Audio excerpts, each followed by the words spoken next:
할 것으로 알려졌습니다. 경금성 복지 확산을 방지하겠다는 의도인데 보편 복지를 추진하던 민주당 소속 지자체들은 반발했습니다. 실리콘밸리 은행에 이어 또 폐쇄된 은행이 나왔습니다. 미 정부가 고객의 예금 전액을 보증하겠다며 적극적인 불끄기에 나서고 있지만 파장이 어디까지 이어질지 전 세계가 술렁이고 있습니다. 첫 소식 이수광 기자입니다. 실리콘밸리 은행 붕괴 이틀 만에 또 다른 미국 은행이 폐쇄됐습니다. 뉴욕주 당국이 인수한 시그니처 은행입니다.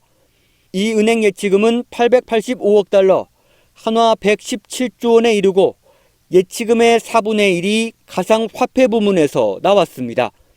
미국 정부는 적극적이고 신속하게 사태에 개입하고 나섰습니다.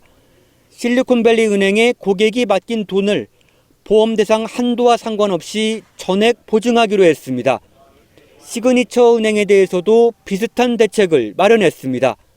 연방준비제도는 은행의 유동성을 지원하기 위한 새로운 기금을 조성한다고 밝혔습니다. 일각에서는 2008년 리먼 브라더스 사태를 떠올리며 우려하고 있는 가운데 미 정부 측은 그때와는 다르다는 점을 강조했습니다. What I will emphasize as well is that our banking system is in a fundamentally different place than it was, a decade ago, and that the reforms that were put into place back then really provide the kind of resilience that we'd like to see. 미국 언론과 전문가들도 실리콘밸리 은행의 근본 문제는 근래의 금리 인상이라거나 2008년에 비해 경제가 현저히 강한 위치에 있다는 점 등을 들며 사태의 전방위적 확산 가능성을 대체로 낮게 보고 있습니다. 하지만 미국에서 역대 두 번째로 큰 규모의 은행 파산이 어디까지 영향을 미칠지 전 세계가 촉각을 세우고 있습니다. OBS 뉴스 이수광입니다. 미국 실리콘밸리 뱅크 파산 여파로 우리 금융시장도 흔들릴까 우려감이 나왔지만 일단은 한숨 돌리는 분위기입니다. 주식시장은 오전 한때 1% 넘게 잠시 내리다 오후 들어 빠르게 회복했고 원달러 환율은 22원 넘게 급락했습니다. 계속해서 신송희 기자입니다. 오늘 코스피는 0.67% 오른 2,410선의 거래를 마쳤습니다. 오전 10시쯤 낙폭을 키우며 2,360선까지 떨어졌는데 상승 전환한 겁니다. 코스닥 시장도 장중 2%대 하락한 이후로 낙폭을 줄이면서 오름세로 마감했습니다. 원달러 환율은 급락했는데 외환 시장에서 22원 하락한 1,301원으로 거래를 끝냈습니다. 사실상 미국의 실리콘밸리 뱅크 파산 여파로 국내 금융시장에 이렇다 할 큰 충격은 없었던 겁니다. 2008년도 금융위기 당시처럼 시장이 확대될 가능성은 높지는 않다. 일부 개별 종목군, 업종 테마 중심으로 매수세가 유입되면서 견고한 모습을 좀 보이고 있다. 시장은 실리콘밸리 뱅크가 신생 벤처나 스타트업과 주로 거래하던 은행이란 점에서 리스크가 크지 않다고 결론을 내린 겁니다. 금융당국도 시장 현황 점검 회의를 열고 이번 사태와 관련해 위험도가 크지 않다며 필요시 신속한 시장 안정 조치를 시행하겠다고 언급했습니다. 하지만 안심하기에는 아직 이릅니다. 실리콘밸리 뱅크 붕괴 이후 또 다른 미국 시그니처 은행이 연달아 폐쇄되면서 불안의 씨앗은 남아있기 때문입니다. 윤석열 대통령도 실물경제 점검을 강조했습니다. 미 당국의 대처, 국내 금융시장 및 실물 경제에 대한 영향을 면밀히 점검하라고 지시했습니다. 실리콘밸리 뱅크 파산 사태는 우리 금융시장에 당장 큰 피해를 주진 않았지만 앞으로 글로벌 위험 회피 심리가 언제든 커질 수 있어 당분간 변동성에 유의해야 할 전망입니다. OBS 뉴스 신송입니다. 다음 소식입니다. 북한이 어제부터 본격화된 한미연합 프리덤실드 본훈련을 앞두고 동해로 잠수함 전략 순항 미사일 2발을 쐈습니다. 지난주 위기관리 연습 당시 동해로 왔던 미일 공중전력을 향해 대북 제재와는 무관한 화력 자산으로 맞대응한 듯 보입니다. 갈태용 기자입니다. 어둠 속에서 빛나는 섬광. 화염을 내뿜으며 대각선 방향으로 솟구칩니다. 북한이 어제 새벽 동해 신포 쪽에서 쏘았다는 전략 순항 미사일입니다.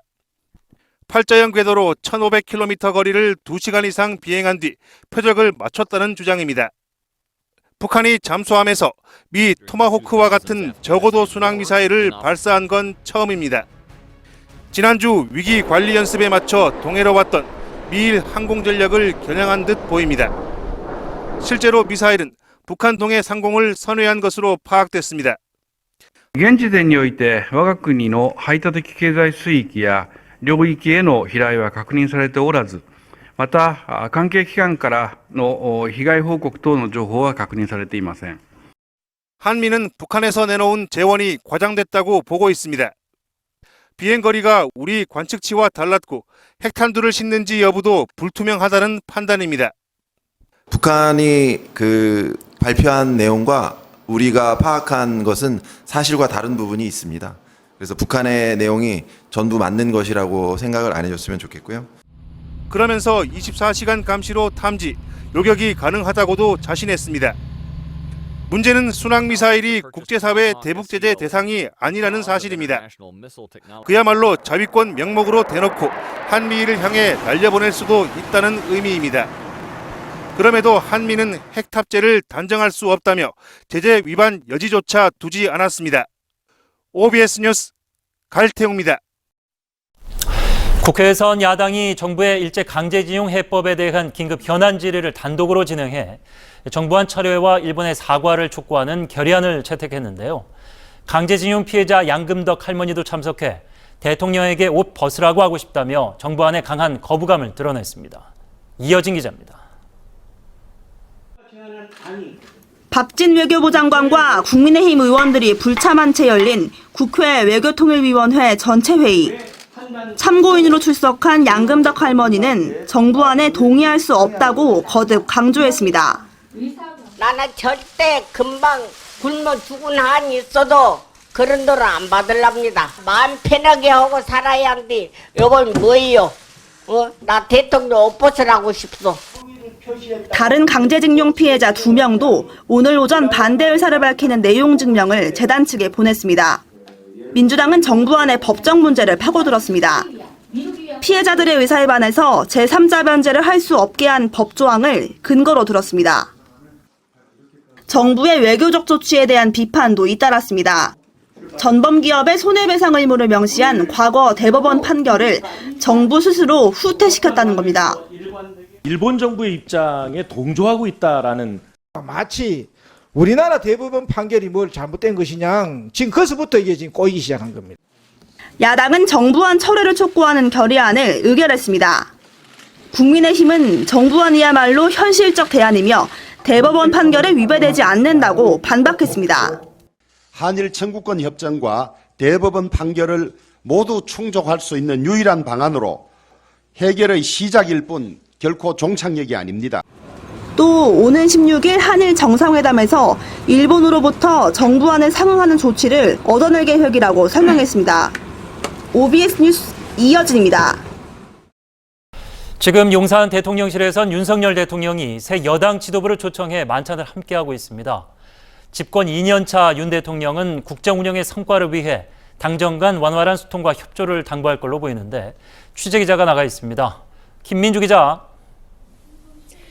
네, 용산 대통령실에 나와 있습니다. 네, 만찬은 진행 중인 거죠. 어떤 얘기가 오갈 것으로 예상됩니까?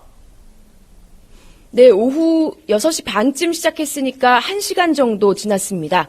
김기현 대표를 비롯해 김재원, 김병민, 조수진, 태영호, 장해찬 최고위원과 주호영 원내대표 등이 참석했는데요. 이번 만찬 테이블에 오를 얘기들, 낮에 김기현 대표 발언을 통해 미리 짐작해 볼 수 있습니다. 아마 당정대 사이의 협력을 강화하기 위한 채널을 조금 구체화시켰으면 좋겠다. 당정 협의가 좀 더 강화되고 실질적인 성과를 낼 수 있는 그런 채널이 됐으면 좋겠다. 네, 전당대회 과정에서 김 대표가 줄곧 강조해왔던 당정관계 안정화, 소위 원팀 시동을 건다 이렇게 보면 되겠습니까? 그렇습니다. 김 대표는 대통령과 당대표 사이에 정기적인 회동 같은 게 필요하지 않겠느냐, 구체적인 방안도 언급했습니다. 민생에서도 서로 공조해야 할 것들을 말씀드리려 한다, 이렇게 덧붙였습니다. 대통령실 핵심 관계자도 이번 만찬 의미를 충분한 소통과 연관 지었습니다. 대통령이 새 지도부에 어떤 당부를 할 예정이냐는 취재진 질문에 기본적으로 당무에 관여하지는 않는다는 게 대통령실 입장이라면서도 어떤 사안이 언론에 나와서 서로 놀라기 전에 소통을 하는 그런 정도의 기본적인 합의는 있다고 기류를 전했습니다. 지금까지 용산 대통령실에서 OBS 뉴스 김민주입니다. 법원이 압수수색 영장 심사를 할 때 대면 신문을 하는 방안을 추진하면서 수사기관 반대가 이어지고 있습니다. 대법원은 일부 수정의 여지는 열어놨지만 강행에 무게를 두고 있어 논란은 계속될 전망입니다. 이상호 기자입니다. 대법원 법원행정처가 추진하는 형사소송 규칙 개정안에 대한 관계기관 의견 접수가 내일까지 이뤄집니다. 개정안에는 압수수색 영장 심사 때 대면 신문을 도입하고 전자정보 압수수색 시 검색어 등을 미리 제시하게 하는 내용 등이 담겼습니다. 수사기관들은 개정안에 반대하는 입장입니다. 검찰은 대면 신문으로 수사 상황이 피의자에 노출되면 범죄 대응력이 약화되고 압수 대상 파일명에 은어나 오탈자가 있으면 검색이 불가능해 수사가 제한된다고 밝혔습니다. 경찰은 개정안이 형사소송 규칙이 아닌 형사소송법으로 규정할 사안이고 수사 상황 유출로 밀행성이 훼손될 수 있다고 우려했습니다. 공수처도 피해자 보호에 역행하고 실체적 진실 발견을 저해할 수 있다고 봤습니다. 피의자가 압수수색에 대비할 수 있고 삼권분립 원칙에도 위배된다며 대한변호사협회와 형사소송법 학회도 반대 의견을 내놨습니다. 법원행정처는 관계기관 의견을 취합한 뒤 사법지원실에서 내용을 검토해 최종안을 확정할 계획입니다. 이후 대법관 회의에서 최종안 시행 여부가 결정됩니다. 반대 의견에도 대법원은 압수수색에서 발생하는 사생활, 자기결정권 침해를 막기 위해 개정 작업이 필요하다는 입장입니다. 대면신문 참석자를 수사기관 관계자로 한정하는 등 일부 조항이 수정될 여지는 있지만 개정안 자체는 강행될 가능성이 큽니다.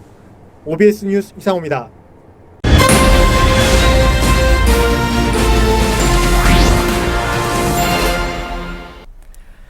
모텔 연쇄 절도 사건에 대한 OBS 단독 보도 이후 제보가 잇따르고 있습니다.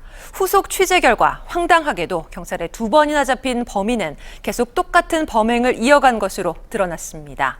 뻥 뚫린 수사망, 조유송 기자가 고발합니다. 서울을 벗어나 경기 고양시 한 모텔에서도 박 씨 범행은 이어졌습니다. 앞서 보도한 수법과 똑같습니다. 비슷한 시기 일산 다른 모텔과 수원에서도 피해가 발생했습니다. 최소 이틀 정도 근무한 뒤 금고를 털었습니다. 확인된 피해 업주만 최소 5명. 경찰 초동 수사가 문제였다는 지적입니다. 서울 종로경찰서는 박 씨를 지난해 9월 붙잡아 11월 불구속 상태로 검찰에 넘겼습니다. 박 씨는 이 기간 추가 범행을 저지르다 마포경찰서에 또 붙잡힙니다. 이번에도 불구속 수사받던 박 씨는 모텔 현금 절도를 수차례 이어갔습니다. 수천만 원이 털렸지만 잡범으로 취급한 겁니다. CCTV와 장부 등을 없애고 사각지대로 사라지는 등 증거인멸 시도가 뚜렷했지만 구속 시도는 없었습니다. 늦어진 이유는 소액이니까는 그냥 귀찮아서라도 그냥 넘어갔을 가능성이 크고요. 장기 이식 등 효자 행세와 이력서 등 속을 수밖에 없다고 피해자들은 말합니다. 빨리 잡아야 되지 않냐 이런 생각뿐이고 뭐 이게 사건 자체가 지금 진행형이기 때문에 빨리 멈추게 하는 게. 경찰은 절차상 문제가 없었다고 밝혔습니다. 조사에 잘 응했고 당시에 저희 진행에는 큰 문제가 없어서. 종로서에 잡혔던 박 씨가 추가 범행 뒤 마포서에 또 잡혀 절도를 이어갔지만 이에 대한 답변을 내놓지 못했습니다. OBS 뉴스 조유송입니다. 검찰과 병무청 합동수사팀이 뇌전증 병역비리 수사 결과를 발표했습니다. 가수는 물론 운동선수 등 재판에 넘겨진 사람만 무려 137명이었습니다. 백소민 기자입니다. 래퍼 라비가 병역을 회피한 혐의로 재판에 넘겨졌습니다. 유명 배구 선수나 배우, 의사와 변호사 등은 물론 현직 의사나 의대생들이 줄줄이 명단에 포함됐습니다. 수법은 단 하나, 뇌전증이었습니다. 병역검사 전 단계에서 뇌전증으로 위장했습니다. 검찰과 병무청 합동수사팀 수사 결과 이들을 도운 부모와 브로커까지 137명이나 됐습니다. 거액을 받고 맞춤형 병역 면탈 시나리오까지 만들어 범행을 주도한 137명을 적발하여 기소하였습니다. 수법은 치밀하고 조직적이었습니다. 병역 상담 카페를 개설해 병역 면탈자에게 시나리오를 준 뒤 대가로 금품을 받는 형식입니다. 의뢰자의 경제적 지위에 따라 수수료는 최소 300만 원에서 최고 1억 1천만 원. 브로커 김모 씨와 구모 씨가 챙긴 수수료만 16억 원이나 됐습니다. 브로커를 통한 병역 면탈 외에 의뢰자들의 가장 가까운 사람에게서 온 첩보도 한몫했습니다. 뇌전증 등 실체 등급 판정 기준을 좀 더 구체화하고 약물 농도 검사를 통하여 지속적인 약물 복용 여부를 확인하는 등. 병무청은 실제 뇌전증 환자의 인권도 침해되지 않아야 한다며 유죄가 확정되면 병역 판정을 새로 받아 재입대해야 한다고 밝혔습니다. OBS 뉴스 백소민입니다. 최근 학교 폭력이 논란이 되고 있습니다. 학생들은 어김없이 새 학기를 맞았는데요. 학교 폭력은 새 학기가 시작되는 4, 5월에 많이 나타났습니다. 특히 언어 폭력이 많다고 하는데요. 문정진 기자가 취재했습니다. 새 학기는 친구를 사귀게 되면서 부딪힘도 많은 시기입니다. 이쯤에 학부모들이 가장 걱정되는 것 중 하나가 학교 폭력. 학생들 간 폭력은 주로 4월과 5월에 집중됐습니다. 친구들을 조금씩 알아갈 무렵입니다. 경기 남부경찰청 학교폭력 신고센터 117에 접수된 신고는 모두 7,900여 건, 4월에는 1,000여 건, 5월에는 1,100여 건입니다. 신고된 게 이 정도라면 실제로는 더 많은 폭력이 오갈 걸로 추정됩니다. 운동하다 보니까 4, 5명, 6명, 7명 모여가지고 몇 명은 옆에 서가 있고 한 사람은 뒤에 중시하고 있고 그런 모습은 많이 보이더라 이거지. 그러니까 그런 거는 조금 일일이 누가 단속을 할 수 있나? 학교 폭력 가운데서도 언어 폭력이 심했습니다. 피해 유형별로 살펴보면 언어 폭력이 41.7%로 가장 많았습니다. 쉽게 이뤄지고 상처도 더 많이 남을 수 있습니다.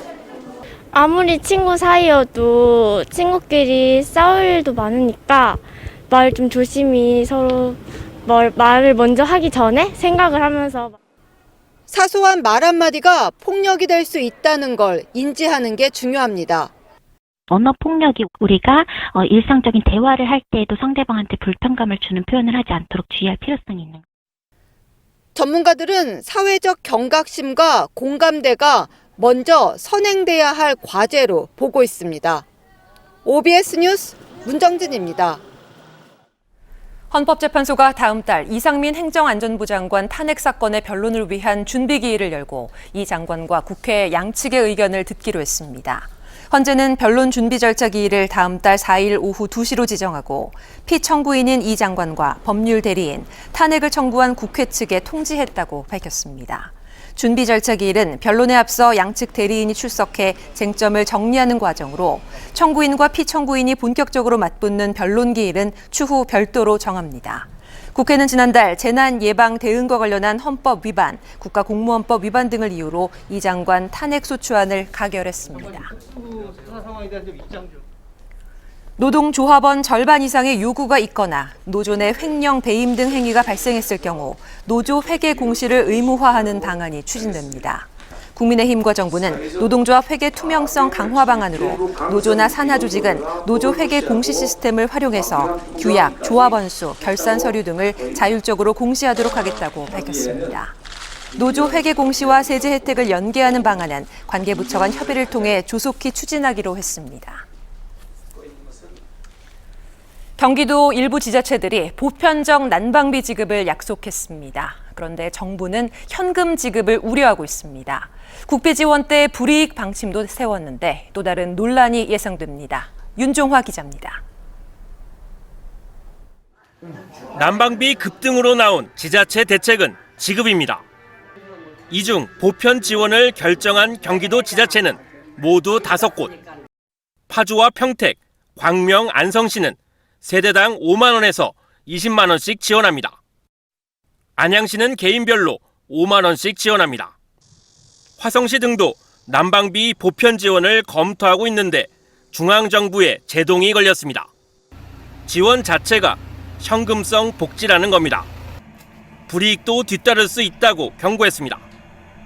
정부가 지방정부의 부족한 재원을 지원하는 보통 교부세를 줄이겠다는 겁니다. 건전성이 약화될 수 있다는 취지에서 전 주민 대상으로 지원하는 경우가 일단 패널 대상에 포함이 되고요. 해당 지자체는 이해할 수 없다는 반응입니다. 지자체 차원에서 스스로 이제 어떠한 정책을 개발해서 정책을 시행할 수 있는 그런 여지가 점점 줄어드는 것처럼 보이는 그런 내용이어서 기회가 된다라고 하면은 건의도 하고 협의도 하고. 논란은 정치권으로 확대됐습니다. 난방비 폭탄에 신음하는 주민들을 지원했다는 이유로 보통 교부세를 깎아버리겠다는 것인데 그야말로 적반하장이라 하겠습니다. 김동연 지사도 지난 9일 호소문을 통해 사회의 안정망과 복지에 대한 정부 역할이 크게 축소되었다고 비판했습니다. 선별과 보편 복지를 놓고 또다시 불거진 논란. 여름철 전기료 부담까지 에너지 비용 지원을 둘러싼 갈등은 더 커질 것으로 예상됩니다. OBS 뉴스 윤정아입니다. 인천시 중구가 수도권 지역 가운데 유일하게 미분양 관리 지역에 포함됐습니다. 공급 물량이 늘어난 데다 높은 금리 등으로 수요자 관심이 적어진 탓으로 분석되고 있습니다. 황정환 기자입니다. 2026년 1월 입주 예정인 인천 중구 영종 하늘도시의 한 아파트 건설 현장. 지난해 12월 기준 560가구 모집에 86명이 분양받으며 470여 가구가 주인을 찾지 못했습니다. 그 당시 분양할 때에도 어떤 대출 규제라든지 이것도 안 풀렸었고 대출 이자 그거에 대한 부담도 많고 이래서 일시적으로 영종도를 포함해 인천 중구의 미분양 아파트는 지난해 10월 70가구로 최저를 기록한 뒤 올해 초 1020가구로 크게 늘었습니다. 준공기 미분양 주택인 이른바 악성 미분양도 50가구에 이릅니다. 인천 중구가 미분양 관리지역 해제 2년 9개월 만에 다시 포함됐습니다. 주택도시보증공사 허그가 이번 달 미분양 관리지역으로 전국 13곳 지역을 발표했는데 수도권 중에서는 지금 제가 서 있는 인천 중구가 유일합니다. 금리가 급등하고 정부가 부동산 규제를 대폭 완화하면서 상대적으로 영종 지역 부동산 시장의 매력이 떨어진 것. 여기에 지난해 4분기에만 영종도에서 1,800여 세대가 분양되는 등 공급 물량이 급증했기 때문입니다. 정황이 있기 때문에 편리성은 있지만 수도권에서 또 거리가 있기 때문에 서로 하는 적이 아니에요. 다만 일각에서는 미분양 아파트가 곧 줄어들 것이라는 분석도 나오고 있습니다. 영종도가 뉴홍콩시티 프로젝트 중심지이고 복합 리조트가 올해 안에 들어서며 제3연육고 착공 등 개발 호재가 많기 때문입니다. OBS 뉴스 황정환입니다. 인천시가 2026년부터 생활 폐기물 직매립이 금지되는 것에 맞춰 권역별 소각장 건립을 추진하고 있는데요. 모든 권역에서 소각장 건립에 차질을 빚으며 쓰레기 대란이 우려되고 있습니다. 유은총 기자입니다. 오는 2026년부터 생활 폐기물 직매립이 금지되면서 쓰레기를 태울 소각장 확충이 시급한 상황. 인천시는 2개에서 3개 군구를 묶어 광역 소각장 신설을 추진하고 있습니다. 10개 군구를 4개 권역으로 나눠 권역별로 소각장을 함께 사용하게 하겠다는 구상입니다. 인천시가 추진하는 권역별 소각장 신설 추진이 답보 상태를 보이고 있습니다. 동부권 소각장은 부천시가 대장동 소각장을 자체 사용하는 쪽으로 가닥을 잡으며 빨간불이 켜졌습니다. 주민들이 워낙에 반대를 하니까 시장님 입장에서는 좀 주저하고 있는 거죠. 인천시는 부평구, 계양구와 함께 TF를 구성해 논의하고 있지만 대안이 없는 상황. 서부권 소각장도 입지선정위원회를 꾸려 1년간 운영됐지만 부지 선정에 난항을 겪고 있습니다. 북부권 소각장 역시 올해 1월 입지선정위를 구성했을 뿐 진척은 없습니다. 송도 소각장을 증설해 사용하자는 합의를 이룬 남부권 소각장은 송도국제도시 주민들의 반발이 잇따르는 상황. 직매립 금지 시행까지 얼마 남지 않았지만 인천시는 충분하다는 입장입니다. 시작이 이제 법적으로는 2026년 1월이지만 이제 수학장 설치가 추진되고 있으면 이제 1년 유예를 주게끔 돼 있어요, 법에. 일각에선 주민 반발 없는 무인도 등 제3의 장소에 통합 소각장을 건립해야 한다는 주장도 제기되고 있습니다. 모든 권역에서 소각장 신설에 진척이 없는 가운데 쓰레기 대란이 현실화되는 것이 아니냐는 우려가 제기되고 있습니다. OBS 뉴스 윤총입니다. 인천 지역 전세 피해 지원센터가 오늘 문을 열고 정식으로 업무를 시작했습니다. 인천 부평구 십정동 더샵 부평 센트럴시티 상가 A동 3층에 마련된 센터에서는 오전 10시부터 오후 5시까지 전세 피해 확인서 발급과 금융과 긴급 주거 지원 안내가 이루어집니다. 앞서 국토교통부와 인천시는 인천 지역 전세 사기 피해가 속출하자 지난 1월 말 센터를 임시로 개소했습니다. 인천 연수경찰서가 지난 주말 유리창 파손 신고가 들어온 송도국제도시 아파트 단지 1층 인도에서 지름 8mm 쇠구슬을 발견했다고 밝혔습니다. 경찰은 해당 쇠구슬이 범행에 사용됐는지 여부를 확인하기 위해 국립과학수사연구원에 정밀 감정을 의뢰했습니다. 지난 10일 오후 4시쯤 해당 아파트 단지 29층에서는 유리창이 굉음과 함께 깨졌다는 주민 신고가 112에 접수됐습니다. 경찰이 서울 도심에서는 도로 양방향 전차로를 사용하는 집회를 허용하지 않기로 했습니다. 서울경찰청 관계자는 정례 기자간담회에서 도심 주요 도로에서 집회할 경우 양방향 전차로 사용을 허용하지 않고 비상 차량과 노선버스 등의 이동을 위한 차로를 반드시 확보하겠다고 밝혔습니다. 경찰은 별도의 지침 개정 없이 집회 및 시위에 관한 법률상 집회 금지 통고와 제한 통고 조치를 활용하고 집회 주최 측과도 협의해 도로 통행로 확보에 나설 방침입니다.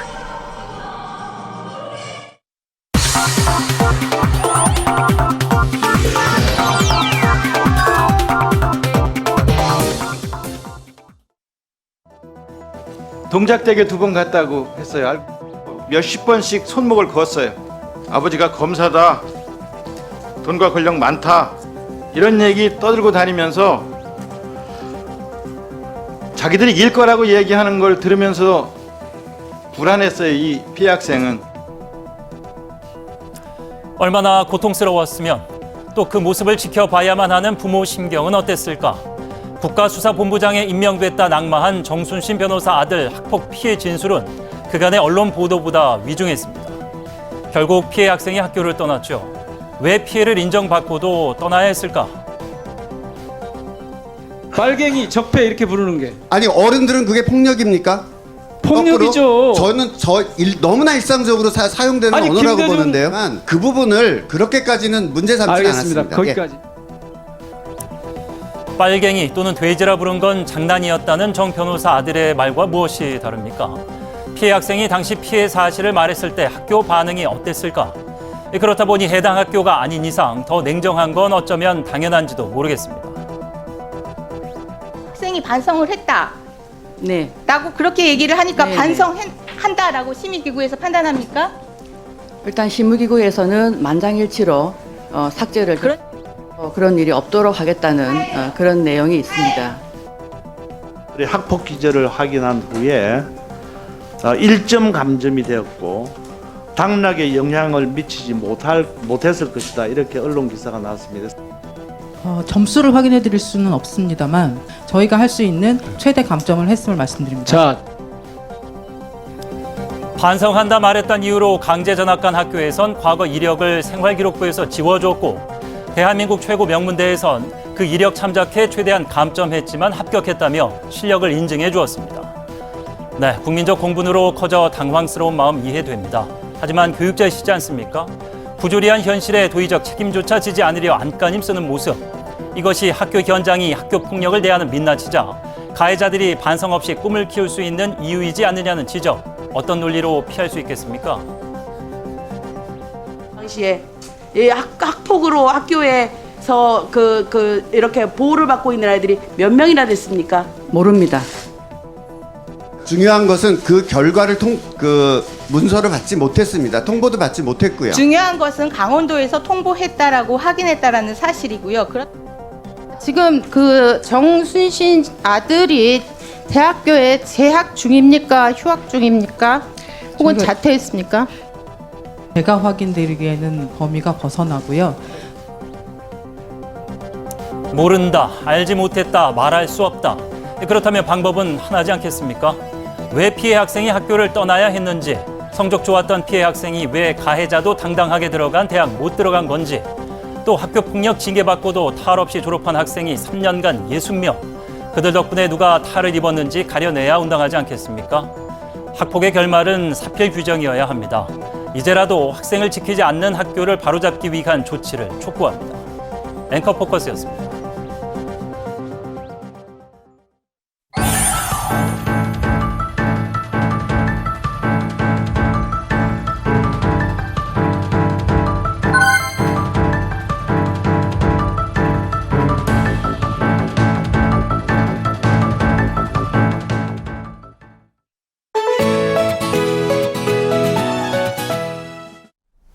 오늘은 날이 급격히 쌀쌀해졌습니다. 서울 아침 영하권에서 시작했고요. 낮에도 기온은 크게 오르지 못했는데요. 반짝 추위는 내일 아침까지 이어지겠고 내일 낮에는 따뜻한 남서풍이 불어들면서 서울 낮 기온이 15도까지 오르겠습니다. 내륙을 중심으로는 일교차가 무척 크게 벌어지겠으니까요. 아침 저녁 옷차림에 신경 써주셔야겠습니다. 한편 건조특보가 발효된 지역으로는 대기가 무척 건조합니다. 서울을 포함한 중부 내륙과 호남 곳곳으로는 화재 사고에 각별히 유의하셔야겠고요. 강원 산지로는 순간적으로 시속 90km가 넘는 강풍이 불겠습니다. 산불 예방에 각별히 주의하셔야겠습니다. 또 내일 오전까지는 동해안으로 너울이 유입되면서 높은 물결이 일기도 하겠습니다. 해안가 안전사고에 유의하시고 시설물 관리도 잘 해주셔야겠습니다. 내일 전국 대부분 낮 기온은 15도 안팎까지 오를 텐데요. 대전 낮 기온은 17도, 광주 19도까지 오르겠고 인천 아침 기온은 4도로 출발해 13도까지 오르겠습니다.